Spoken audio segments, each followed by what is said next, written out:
মাননীয় স্পিকার, এই ফসল রক্ষাবাদী আমাদের জন্য মরণ ফাঁদ হয়ে দাঁড়িয়েছে। এই বৃষ্টির পানির জলাবদ্ধতার কারণে আমাদের হাজার হাজার শত শত হেক্টর জমি এখনই পানির তলেতে বিলীন হয়ে গেছে। এমনকি পানির কারণে যে ফসলগুলো কাটার দরকার ছিল, মাননীয় স্পিকার, এই পানির কারণে এই ফসল কাটা যাচ্ছে না, যার কারণে যত দ্রুত পারা যায় পানি নিষ্কাশনের জন্য বাঁধ কেটে দেওয়া দরকার। মাননীয় স্পিকার, আমি সুনামগঞ্জ জেলার আমার নির্বাচনী এরিয়া সুনামগঞ্জ জেলার সুরমা নদীর উত্তর পারের প্রাণের দাবি একটা সুরমা ব্রিজ, যা আমার নির্বাচনের সময় আমি প্রতিশ্রুতি দিয়েছিলাম যে এই সুরমা ব্রিজ উত্তর পারের জন্য দরকার, যাতে আমার এই ব্রিজটা আমাদের এই ব্রিজটা যাতে স্থাপন করা হয়, এই আবদার এই মাননীয় সংসদ স্পিকার আপনার মাধ্যমে।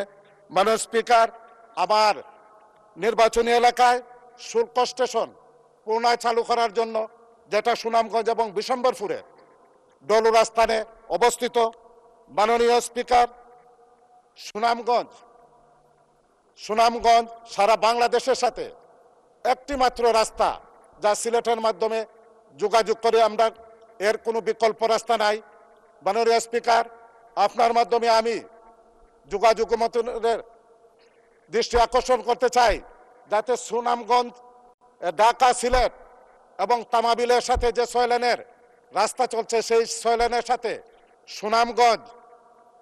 সুনামগঞ্জের রাস্তাকে সংযুক্ত করার জন্য। মাননীয় স্পিকার, আমি সুনামগঞ্জের সাথে রেল স্থাপনের জন্য আপনার মাধ্যমে আমি সংশ্লিষ্ট মন্ত্রণালয়ের আবেদন জানাচ্ছি। মাননীয় স্পিকার,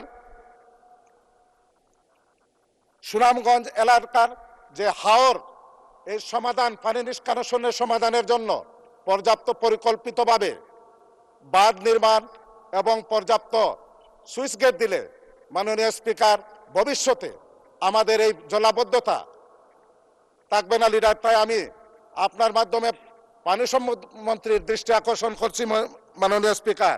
এবং পাহাড়ি ডলে আমাদের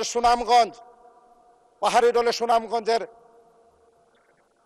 নদী, সুরমা নদীর পাড়ের অনেক গ্রাম বিলীন হয়ে যাচ্ছে। মাননীয় স্পিকার, আগামীতে যাতে এই বাঁধ দেওয়া যায়, বস্তা ফেলানো যায়, যাতে গ্রাম রক্ষা করা যায়, এই জন্য মাননীয় স্পিকার, আপনার মাধ্যমে আমি সংশ্লিষ্ট মন্ত্রণালয়কে আবদার জানাচ্ছি।